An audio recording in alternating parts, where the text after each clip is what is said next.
afternoon, good evening, good night, good overnight. Yamaneto here, and I welcome you to another episode of Velez's Anecdotal Tales. Today, I have a very special story I'd like to share with you all. As you know, I visited the rainforest not too long ago. I really loved it there, lots of things to see. But the one thing that I hate about it was the deforestation that's been going on. Is that babbling about it so much? I'll tell you everything through a story that I found when I was down there. So, one at the ready, book, and now the story.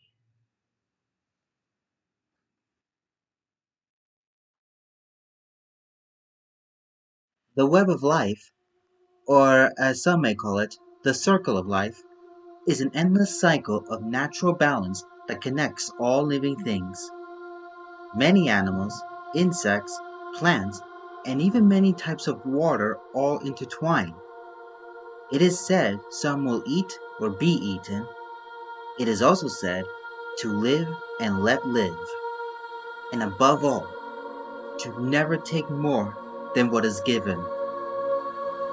For eons, the planet Earth was home to many different beings and natural resources.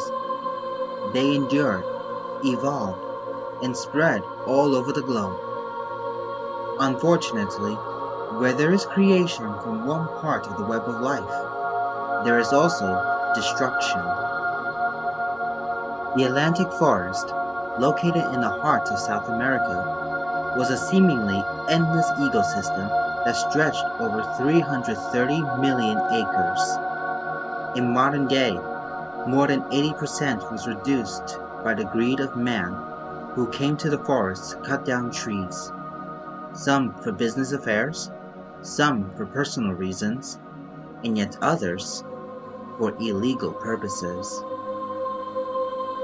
Despite the unjust reasoning of settlers cutting down trees almost 500 years ago when building their forts and other types of houses, illegal loggers do so for profit. Like poachers who hunt rare and endangered animals to sell their parts on the black market, illegal loggers would destroy the trees and plants that are under the protection of the law for money. Problem is, these illegal loggers do not realize the consequences of their actions. That is, until one man discovered this. In the heart of the Atlantic forest, a young logger named Gabriel Santos was working for an illegal logging company that called themselves Logro Venenoso. In his mind, all Santos could think about was how he was going to use the money he earned from this logging job in order to leave the country and become a success in the United States. To him, nothing else mattered. After a long day of logging, he took the night to rest in a temporary campsite of the company. Sounding asleep, it seemed as if nothing could disturb him. But then, out of the shadows of the tent, a giant creeping spider swooped in from the top and saw the sleeping Santos. As it went further down onto his arm, the spider immediately bit Santos, waking him up screaming in agony as blood was coming out of his wound. During his agonizing scream, the space around Santos began to spin all out of control. Moments later, Santos found himself no longer in pain, and the world around him seemed to grow dark, cold, and lifeless. Is this death? He asked himself with fear. No, this is the in-between worlds, young Gabriel, said a voice that echoed all around. Right in front of Santos entered the same spider that bit him, but it was much bigger than it originally showed to be. This frightened Santos greatly.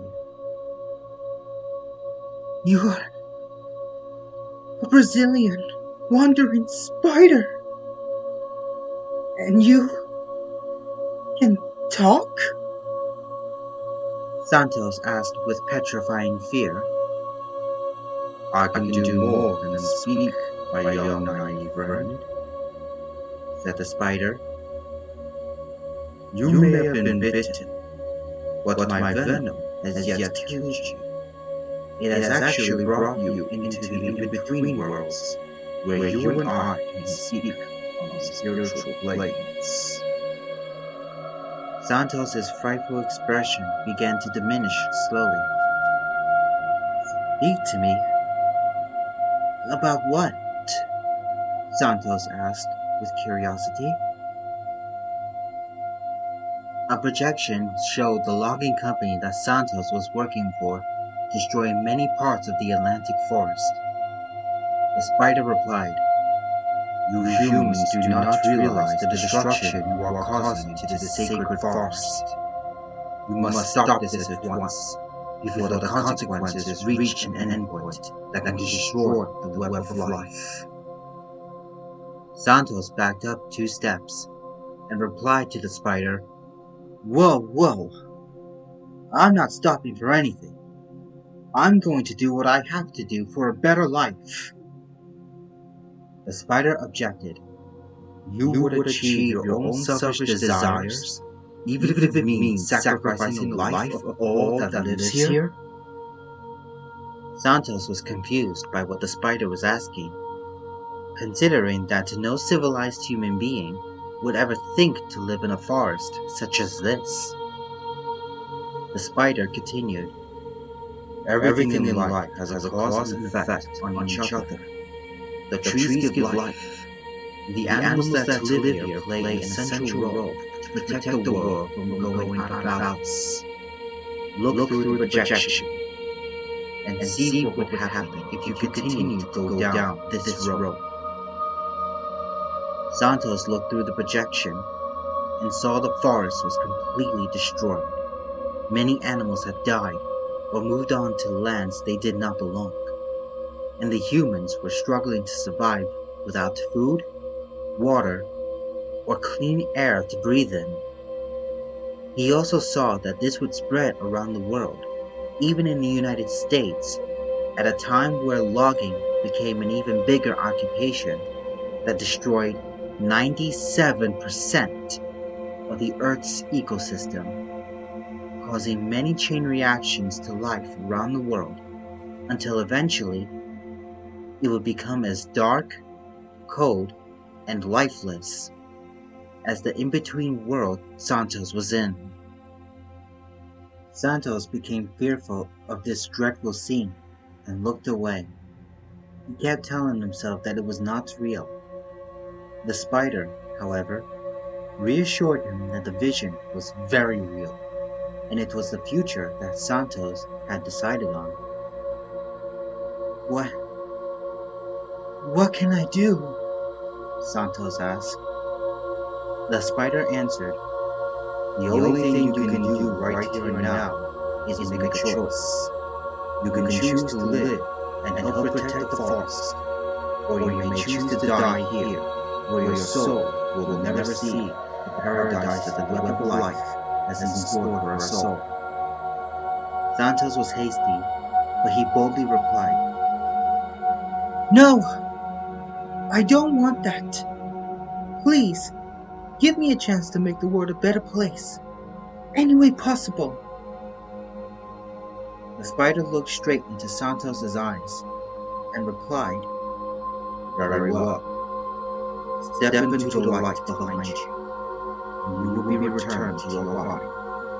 However, should you go back on your word, you will die by the course of my venom, for it is now forever part of you. Santos understood the warnings that the spider gave him and proceeded to walk towards the light. Seconds after, Santos found himself on the ground of his tent, breathing heavily. He looked around and noticed that it was still nighttime and that the spider was nowhere in sight. No time to waste. I must do what I have to, Santos thought to himself as he began to sneak out of his tent into another part of the campsite. Out of sight of the guards, Santos took every opportunity to sabotage the trucks and logs by popping the tires and undoing the ropes holding the logs. After realizing how much noise the sabotages were making, Santos immediately rushed away before he was caught.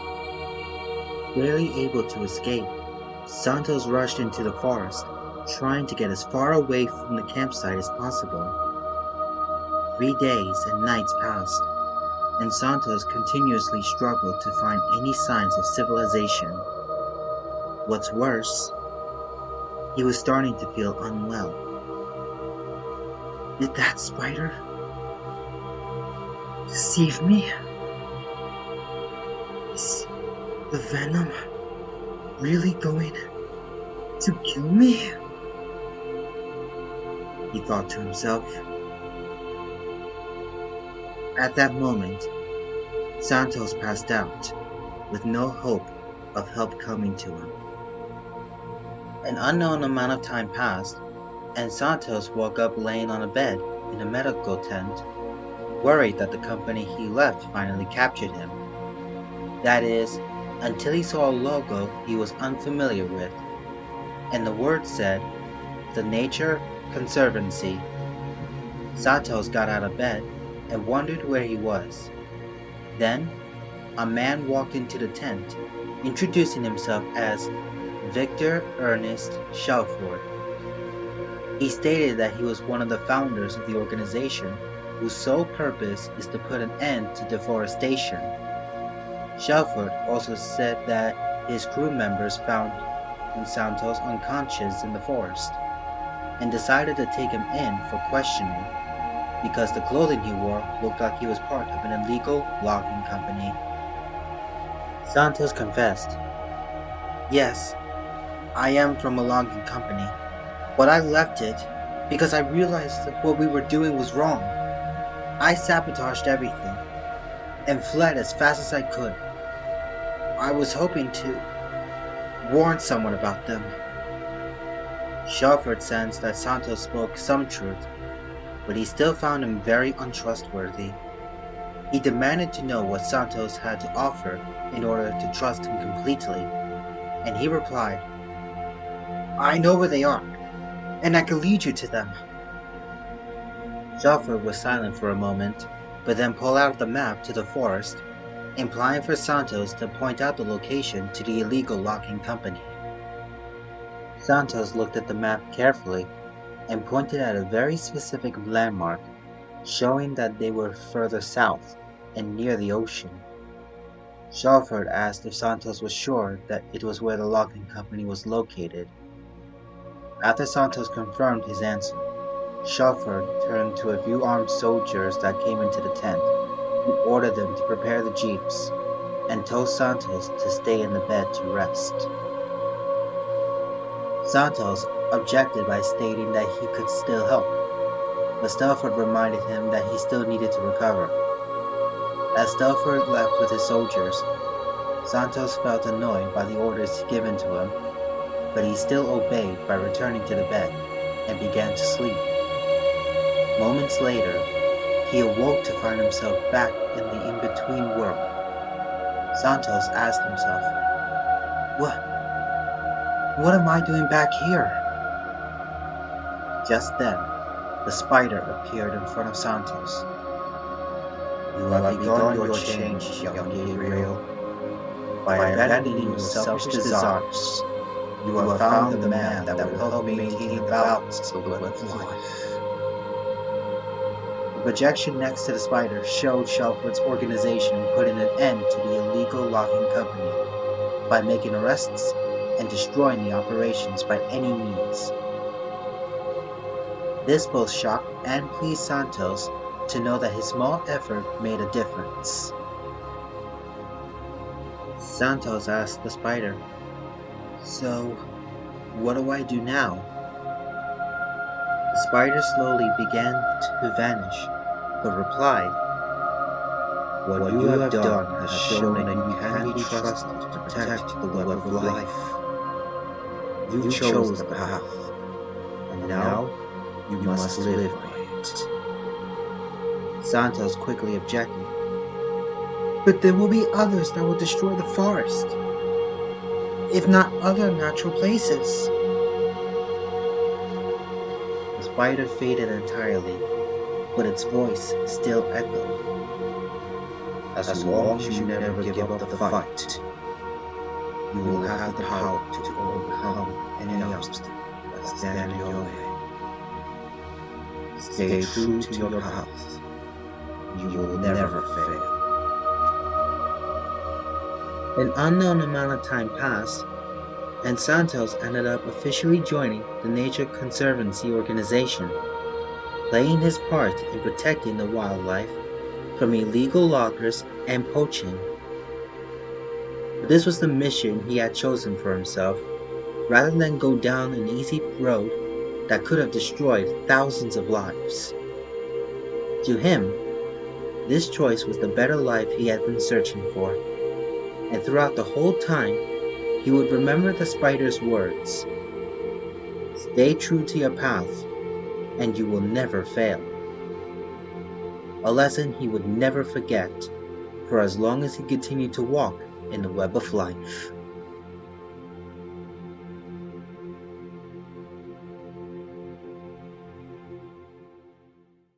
What a story. And here, I was afraid of spiders. Well, kinda still am, but I'm making slow progress with it. But all the same, I guess the reason that other people around the world would be afraid of spiders are the same reason that Gabriel Santos was afraid to change his side of the deforestation law. True enlightenment and change. It is said that the spider is as patient as it is creative. It never backs down from anything in the world that would try to change its nature. For example, if its web is destroyed, it's not going to stand by and do nothing. It's going to make another one, because that's what a spider does. Just like what the spider did in the story when trying to tell Santos about what he was doing in the forest. So, with that said, if you can make a positive difference in the world, make it so that your efforts inspire others. And also, don't let negativity change who you are. It will not only rub off onto others, but it will change you and everyone as dark, cold, and ugly. Live your life positively and never let anything destroy your very nature. And while you're at it, help support the wildlife, the animals, the plants, the waters, everything. The wildlife deserves to live as much as we humans do. Alright, it looks like our time is up here. So, I'll talk to you all soon. Hopefully, I'll see you all in the next episode of Velez's Anecdotal Tales. Yamaneto signing out.